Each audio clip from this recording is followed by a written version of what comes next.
তোর মা যে হাসিনা যে ফ্যাসিবাদ তার বিচারে করব না? তো তার বিচার চাওয়া বন্ধ কইরা নব্য ফ্যাসিবাদকে রোধ করবা, বিচার করবা, এই বিচারের দাবি তুলছো তুমি। কয়টা মিডিয়াকে টেক ওভার করা গেছে, কয়টা মিডিয়ার কর্মীকে পরিবর্তন করা গেছে। এরাই তো কাপড় খুলে শেখ হাসিনাকে তেল মারছে, গণভবনে গিয়ে বঙ্গভবনে গিয়ে তেল মারছে সারাক্ষণ। তো এদের কাছ থেকে আপনি আশা করবেন যে আমরা যারা এতদিন লড়াই করছি আমাদের পক্ষে কথা বলবে? ডক্টর ইউনূস স্যার হাসিনাকে ফাঁসি দিতে পারবে?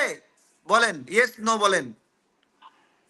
যে উপদেষ্টারা আছে ওরা আওয়ামী লীগের 10টা নেতা যারা খুনের সঙ্গে জড়িত, গণহত্যায় জড়িত, তাদেরকে ফাঁসিতে ঝোলাতে পারবে? বলেন। আমরা তো ফাঁসি চাই। ডিবেট করতে হবে না? হাসিনার লেসপেন্সাররা সদ্য ক্ষতিগ্রস্ত বিএনপি জামাতকে বলতেছে যে ফ্যাসিবাদ, নব্য ফ্যাসিবাদ হটাবে। তো ওর মুখোশ উন্মোচন করতে হবে না? প্রস্তুত করা হচ্ছে যে এক ফ্যাসিবাদ যায় আরেক ফ্যাসিবাদ, মানে এই ধরনের বয়ান তৈরি করা হচ্ছে। আমার প্রশ্ন হলো, এক ফ্যাসিবাদ যায় আরেক ফ্যাসিবাদ, এই ধরনের বয়ান কে দিচ্ছে? একটা নিপীড়িত দল, সদ্য নিপীড়ন থেকে উঠেছে বিএনপি, সেই দলকে আরেক ফ্যাসিবাদ হিসেবে ডিফাইন কারা করছে? এদের পরিচয় কি? এদের রাজনৈতিক পরিচয় কি? সামাজিক পরিচয় কি? তাই নয়? এই যে বলছে যে নব্য ফ্যাসিবাদকে দমন করা হবে, সার্জিস বক্তব্য দিচ্ছে। সার্জিস এই নব্য ফ্যাসিবাদ কাকে ডিফাইন করার চেষ্টা করছে? আমার প্রশ্ন। অবভিয়াসলি এখন সম্ভাব্য ক্ষমতা যাওয়ার মতো দল বিএনপি। তো যেই দল এতদিন নিপীড়ন স্বীকার করলো, করে ক্ষমতায় যাওয়ার মতো একটা পরিস্থিতি তৈরি হয়েছে, তাদেরকে টার্গেট করে বলতেছে যে তারা নব্য ফ্যাসিবাদ, তাদেরকে রোধ করা হবে। এখন আসেন, যেই সার্জিস এই বক্তব্য দিল তার রাজনৈতিক পরিচয় কি? তার রাজনৈতিক পরিচয় 2018 কোটা আন্দোলনের পরে নুরুল হক নূর যখন হাসিনাকে মা ডাকছিল, গণভবনে গিয়ে, গণভবনে গিয়ে ছবি তুলছিল, তখন সেই ছবিতে সার্জিস ছিল। শুধু তাই নয়, ছাত্রলীগের সব নেতাদের সঙ্গে তার ছবি আছে, এবং ছাত্রলীগের হয়ে সাধারণ ছাত্রদের হুমকি দেওয়ারও তার অনেক ভিডিও ফুটেজ আছে। তাহলে সেই সার্জিস হঠাৎ করে বিএনপির পক্ষে হয়ে যাবে এরকম ভাবা কারণ কি বলেন? হাসনাত আব্দুল্লাহ আওয়ামী লীগের, ছাত্রলীগের পরীক্ষিত ভ্যানগার্ড, নিজে নিজেকে ঘোষণা করছে আমি ভ্যানগার্ড, ছাত্রলীগের ভ্যানগার্ড, ওই সময়ের ভিসির ভ্যানগার্ড, নিয়মিতভাবে ফেসবুকে পোস্ট করে শেখ মুজিবকে আব্বা ডাকছে।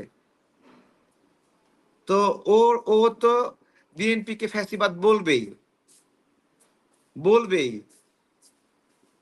কেন বলবে? কারণ ওদের পূর্ব পরিচয় কি সেটা তো নির্ধারণ করতে হবে, এবং ওদেরকে যারা সমর্থন দেবে তারাও ওই সেম একই আওয়ামী ফ্যাসিবাদ থেকেই আসা, তারাই সমর্থন দেবে। এদের হিসাব বরাবর, হিসাবটা বরাবর। এই হিসাবটা বরাবর হওয়ার কারণ হলো তাদের অন্য কোথাও যাওয়ার জায়গা নাই। তারা সোশ্যাল মিডিয়ায় মানে হলো ব্যাপকভাবে বিএনপিকে ফ্যাসিবাদ, নব্য ফ্যাসিবাদ মানে কেবল নিপীড়ন থেকে মুক্ত পাওয়া একটা দলকে নব্য ফ্যাসিবাদ বানায় ফেলতেছে। চিন্তা করতে পারেন? তো এদেরকে আমাদের চিনতে হবে, জানতে হবে। এরা আমাদের বিপ্লবকে চুরি করেছে। 19 তারিখের আগে যখন আন্দোলন বন্ধ করে দিল আইনমন্ত্রীর সাথে বৈঠক করে সার্জিস এবং আব্দুল্লাহরা, সেই বন্ধ হয়ে যাওয়া আন্দোলন রাস্তা থেকে পড়ে পাইয়া আমরা সোনা মনে করে, হীরার টুকরা মনে করে বুকে জড়ায় ধইরা আন্দোলন নতুন করে সংগঠিত করছি। সেই আন্দোলনের সঙ্গে এই হাসনাত আব্দুল্লাহ সার্জিসদের কোনো সম্পর্ক নাই। নাই। যে 9 দফা লিখা হয়েছিল, এক দফায় লিখা হয়েছিল যে শেখ হাসিনার পতন, পদত্যাগ, অথবা ওবায়দুল কাদেরের পদত্যাগ, সেই একটা দফা এই সার্জিস আব্দুল্লাহরা বাদ দিছিল। আমাদের চাপে এইটার এক দফায় রূপান্তরিত হয়েছে। এবং প্রমাণ কি? 19 তারিখের পর থেকে এদের কোনো ফেসবুক অ্যাক্টিভিটি ছিল না। এরা সামাজিক যোগাযোগ মাধ্যম থেকে গায়েব হয়ে গেছিল। তো এই এরা তো আমাদের বিপ্লবকে চুরি করেছে। যে কঠিন সময়ে আমাদের বুকে গুলি লাগলো, আমাদের পিঠে গুলি লাগলো, তখন এরা আওয়ামী ফ্যাসিবাদের অনুগত ছিল এবং আমাদেরকে আন্দোলন বন্ধ করার জন্য পরামর্শ দিয়েছিল। তাহলে আওয়ামী লীগের অনুগত থেকে যারা আমাদের আন্দোলন চুরি করলো কিভাবে? আন্দোলন চুরি করালো কে? ওই যে সেই মিডিয়া, যেই মিডিয়া আওয়ামী লীগের ছিল, সেই মিডিয়া আওয়ামী লীগের লেসপেন্সার সার্জিস এবং আব্দুল্লাহকে সাপোর্ট দিবে, খুবই স্বাভাবিক। ও কি বিএনপিকে সাপোর্ট দিবে? ও ও কেবল আওয়ামী লীগের ক্ষত আর শুকায়নি, আওয়ামী লীগের ক্ষতর ঘা হয়ে আছে মিডিয়াগুলোর বুকে। ও তো সুযোগ পাইলে আওয়ামী লীগের যারা লেসপেন্সার তাদেরকে সাপোর্ট দেবে। ইতিহাস ঐতিহ্য জানতে হবে। এই কথাগুলো বলা অনেক ভয়ের, আতঙ্কের। ওদের পেজে লক্ষ লক্ষ ফলোয়ার, আমাদের পেজে তো এত ফলোয়ার না। আমরা কিছু বললেই ওখানে গিয়ে লাগাই দিবে যে আমাদেরকে গালি দিচ্ছে, বকা দিচ্ছে, সমালোচনা করতেছে। তো তাদের ডিমান্ড হলো তারেক রহমানের সমালোচনা করা যাবে না। তো আমারও তো ডিমান্ড, যারা সমন্বয়ক তারা কি পীর দরবেশ নাকি? ছিল তো আওয়ামী লীগের রাজনীতি করতো, তাহলে ওর সমালোচনা কেন করা যাবে না? 2 দিন আগে আওয়ামী লীগের রাজনীতি করে আইসা এখন বিএনপি কে বলতেছে নব্য ফ্যাসিবাদ। আরে নব্য ফ্যাসিবাদের বিচার করব 5 বছর পরে। আগে তোর মা যে হাসিনা যে ফ্যাসিবাদ তার বিচার করব না? তো তার বিচার চাওয়া বন্ধ কইরা নব্য ফ্যাসিবাদকে রোধ রোধ করবা, বিচার করবা, এই বিচারের দাবি তুলছো তুমি। জায়গায় জায়গায় বাজারের নিয়ন্ত্রণ নিচ্ছে, জায়গায় জায়গায় বাজার কমিটির নিয়ন্ত্রণ নিচ্ছে। কি কথা ছিল? আওয়ামী লীগ পালালে বিএনপি বাজার কমিটিগুলো নিয়ন্ত্রণ করবে, সমিতি বানাবে, স্বাভাবিক বিষয়। এখন ওই যে বাজার কমিটির আওয়ামী লীগের পক্ষের সভাপতি সাধারণ সম্পাদকরা ছিল, ওরা এখন ছাত্র আন্দোলনে ছাত্রদেরকে আঁকড়ায় ধরছে, ধরে বিএনপিকে চাঁদাবাজ বানানোর চেষ্টা করতেছে। খেলা অনেক কঠিন ষড়যন্ত্র, এবং মিডিয়া মাখায় মাখায় নিউজ করতেছে। এই মিডিয়া তো নিউজ করবে, এই মিডিয়া তো আমাদের মিডিয়া না। কয়টা মিডিয়াকে টেক ওভার করা গেছে, কয়টা মিডিয়ার কর্মীকে পরিবর্তন করা গেছে। এরাই তো কাপড় খুলে শেখ হাসিনাকে তেল মাখছে, গণভবনে গিয়ে বঙ্গভবনে গিয়ে তেল মাখছে সারাক্ষণ। তো এদের কাছ থেকে আপনি আশা করবেন যে আমরা যারা এতদিন লড়াই করছি আমাদের পক্ষে কথা বলবে? অনেক কঠিন হিসাব। আমাদের বিপ্লব চুরি হয়ে গেছে। হ্যাঁ, শত শত বিএনপি নেতা কর্মী মারা গেল, জামাত নেতা কর্মী মারা গেল, ঠিক আছে। হ্যাঁ, হাসনাত আব্দুল্লাহর গায়ে ফুলের টোকা লাগলো না, সাজিসের গায়ে টোকা লাগলো না। এরা হলো বিপ্লবের মহানায়ক। আন্দোলন বন্ধ করে দিল, আন্দোলন বন্ধ করে দিল, আন্দোলনের বিরুদ্ধে ষড়যন্ত্র করলো, এক দফা দিতে দিল না, ওবায়দুল কাদেরের পদত্যাগ চায় না। এরা এখন আমাদেরকে নব্য ফ্যাসিস্ট বলতেছে, চাঁদাবাজ বলতেছে। এগুলো সতর্ক থাকতে হবে, সাবধান থাকতে হবে, খুবই সতর্ক। এখানে ভারত যে মিডিয়াগুলো আছে, বেশিরভাগ মিডিয়াই ভারতের প্রেসক্রিপশনে চলে, বেশিরভাগ মিডিয়া।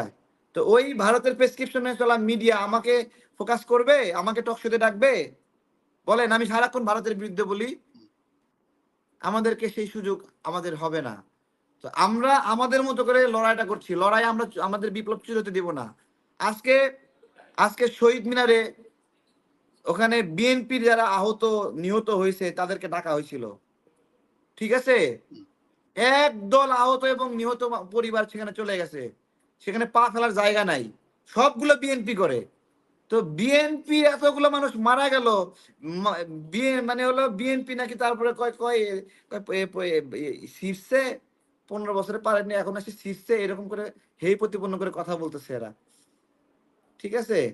এই যে এখনো এখনো এই যে এদের সমালোচনা করছি, ধরেন সমালোচনা তো আওয়ামী লীগেরও করছি, ঠিক আছে।